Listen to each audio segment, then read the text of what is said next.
Okay, well, it's December the 14th, 2013. This is a shot of the test body that we're going to do the transplant and try to get all the kinks and everything worked out for that Abarth engine. So first off, I've got to get that engine out of there and build a stand for it.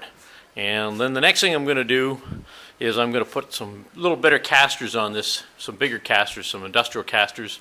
And I've got to put the transmission tunnel, or what I should say, the shifter tunnel here back on the car, get that set up, and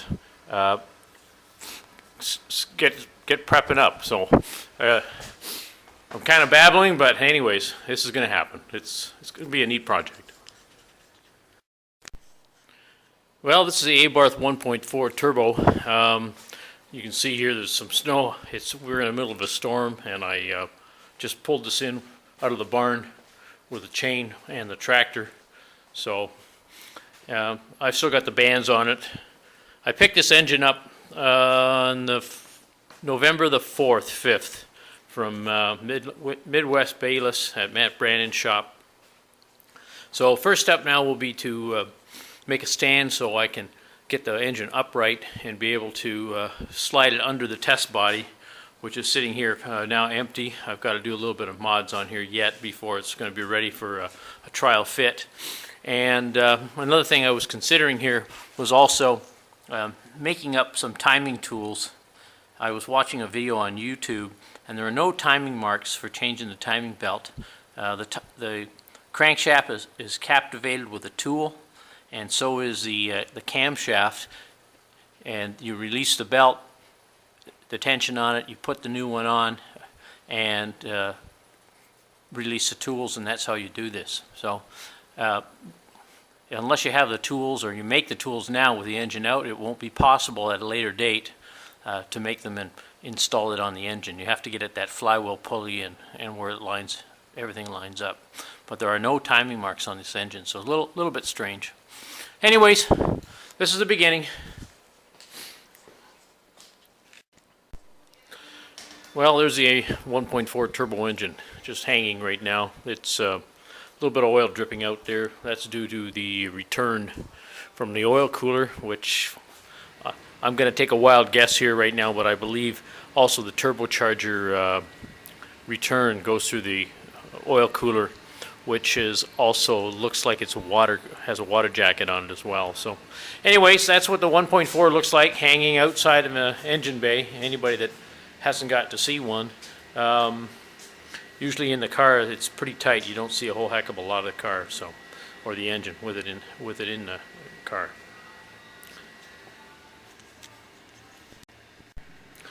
I spent about 30 minutes here just cleaning off this test body.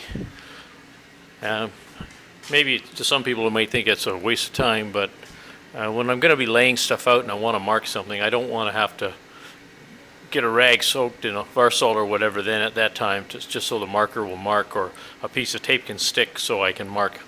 So like I said, I took about a half an hour, clean this all up, and I got to flip it over, and I want to rework these casters. I want to put some industrial casters on it, so that's the first thing that's going to happen. And then we're going to go back onto the engine here. I'll build a stand with some casters so that when the body is dropped over the engine, it'll be on casters. I can connect the motor mounts, lift the whole body up for a moment, pull the casters out from underneath the engine, and then it should be sitting in the frame. Okay, what I've got is a engine stand that I built up, and it's a direct drop on stand. What I have here is pins that line up, so this stand, when the engine or the car gets lifted off of it, there's nothing bolted other than it's just sitting on pins and a rest. And that's about the stance of how the engine is going to sit in the body.